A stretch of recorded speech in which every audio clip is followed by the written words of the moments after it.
Hello everybody and welcome back to another video. Today I'm going to be bringing you my most anticipated releases for July through December.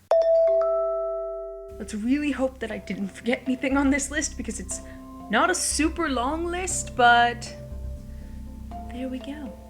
Let's just get started. The first book on this list comes out on August 2nd, and that is The Beauty of Darkness by Mary E. Pearson. This is the third and final book in her Remnant Chronicles series, the first of which was The Kiss of Deception. This is a YA fantasy series, which when I first started, I wasn't really sure what the fantasy element was, other than that there was some really great interjections and use of this made-up religion and kind of myth that was being interwoven within this series. The second book definitely kicks more of the fantasy stuff into high gear, and it's certainly very interesting.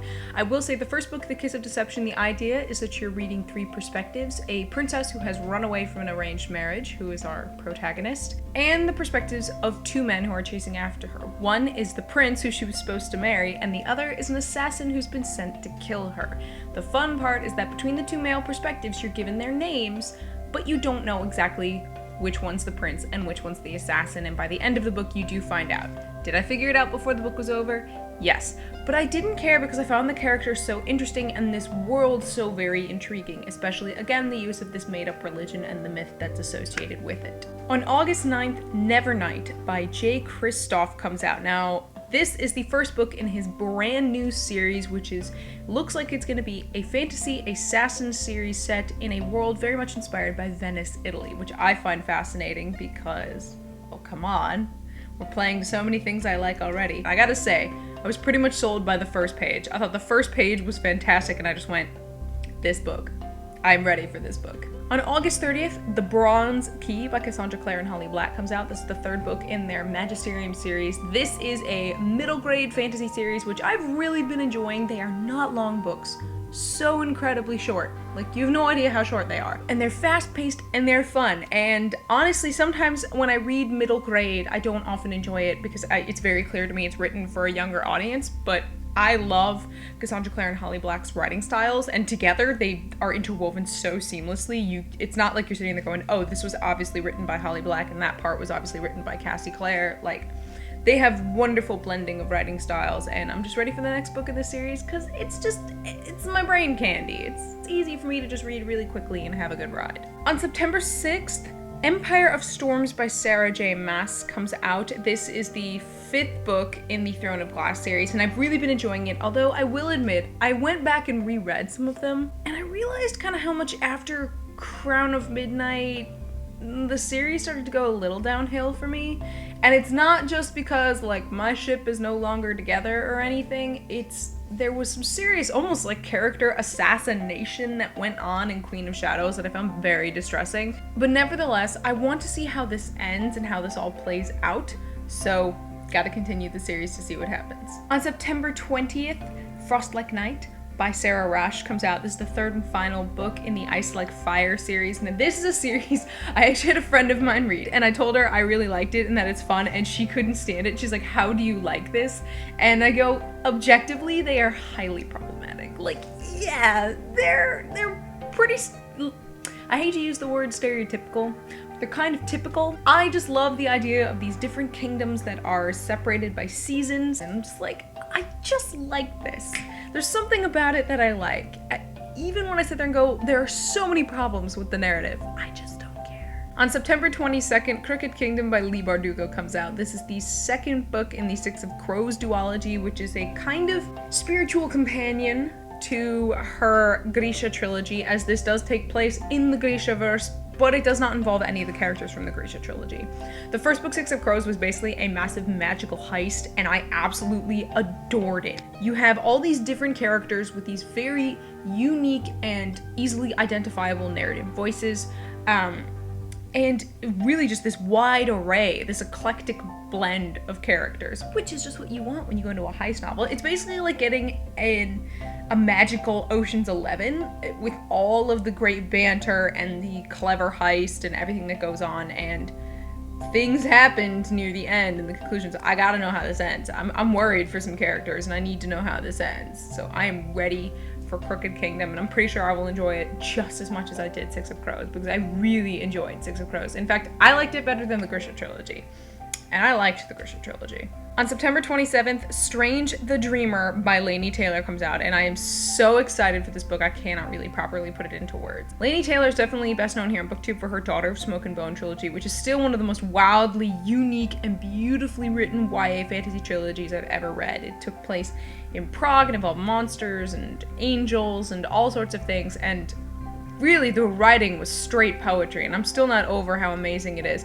And if you get the chance, the audiobook is fantastic because the reader had like a Czech accent. Her next book, it's pretty secretive what it's about. I honestly know almost nothing about it, but I don't care because Laini Taylor's writing is so beautiful, and I love her storytelling and use and creation of in-world mythos whenever she writes fantasy, at least from Daughter and Smoke and Bone, that I'm going to read it, and I'm probably going to love it. From what I've gathered, it is once again dealing with a world with gods and monsters and battles, and I cannot properly articulate how excited I am for this book because it has been some time since I've gotten a new book from Laini Taylor, and this is just all the excitement.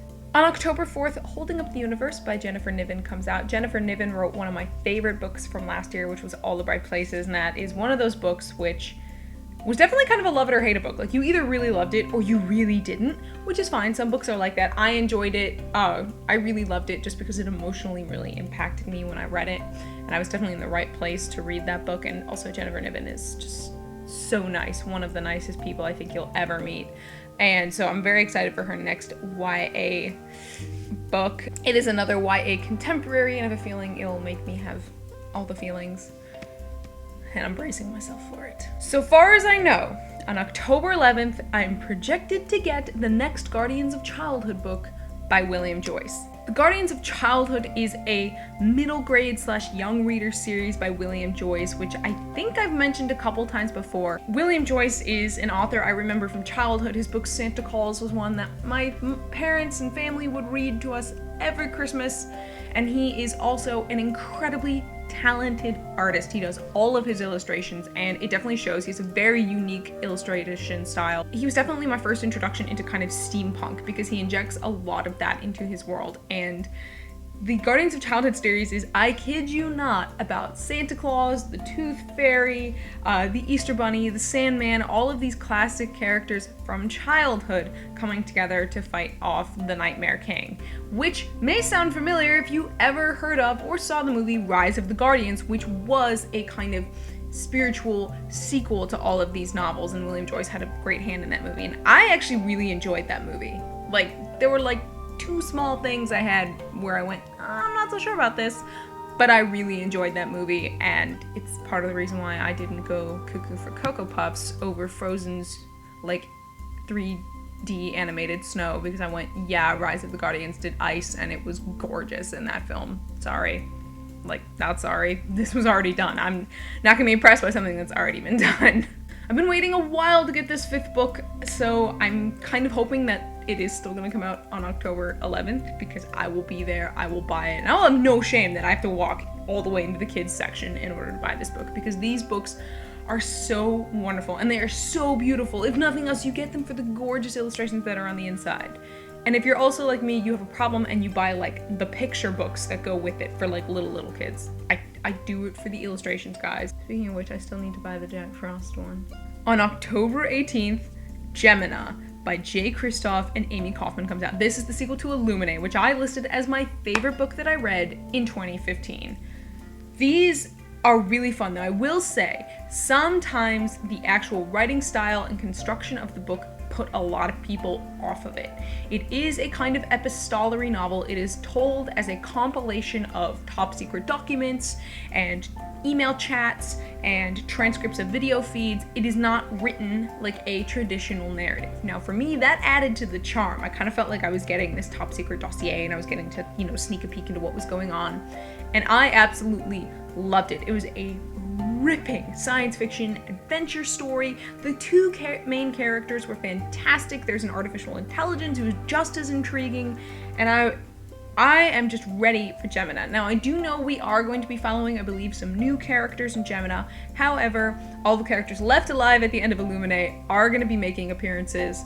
I'm ready. I don't care. That is how much I love the first book. I'm ready. And Jay Kristoff has been teasing pictures of the art on his Instagram, and it's driving me crazy because I need this book. It's one of those books I need. I need. On November 1st, A Million Worlds with You by Claudia Gray comes out. This is the third and final book in her Firebird trilogy, which has been a YA parallel universe / science fiction story. These books sometimes take me a while to read. I need to be in the mood for them, and it was this, despite the fact that they have absolutely sickeningly gorgeous covers. They do. They're beautiful. I just need to be in the mood for them. But when I'm in the mood for them, I really enjoy them. I think it's because the romance is fairly omnipresent, especially in the second book. But there's some interesting things that are done in terms of the science fictionists of the world, which I find really intriguing, and also do parallel world hopping. I don't see a lot of that, so when it does pop up, I get pretty excited. And finally, on November 29th, The Fate of the Tearling by Erika Johansen comes out. This is the third and final book in the Queen of the Tearling trilogy, which is an adult fantasy series about Calcia, who is, in the first book, kind of, she'd been rescued and saved and hidden away, queen of this place called the Tearling. Might be called the Tearling, I'm not entirely sure which way this is pronounced. And we watch her reclaim her throne and struggle with dealing with power and learning to rule. I really like it because romance has not necessarily been present in this series pretty much at all. And I love the fact it's much more focused on the politics and Calcia learning how to be a ruler and maneuvering through that. Especially when she has to deal with her antagonist, the Mortimersnick Queen, who's kind of this absolute antithesis of Calcia. So I really enjoyed this series. Some people have really liked it. Some people have been kind of like not so sure. And I think the not so sure part often comes from the fact that there is no romance, especially in the first book. And so many people are used to romance. And I think it's important to remember that this is not a YA series. It has great crossover appeal because of the age of Calcia. She is like a slightly older teen, but this is not a YA series. So you're not going to have a lot of those kind of hallmarks of YA fantasy writing, which is like the really fast-paced plot, probably a romance. It doesn't necessarily have to be a love triangle, but there's usually a romance, and that's really not present in these books, which is probably why I really like them a lot. Things went down in the invasion of the Tearling, and I gotta know. I got to know. I do believe that is everything for my most anticipated for basically the rest of the year. Surprisingly, there's really nothing for July or December. Guess I'm really gonna have to wait for August for anything to start. Oh well, that's it for me today, you guys, and so until next time, cheers.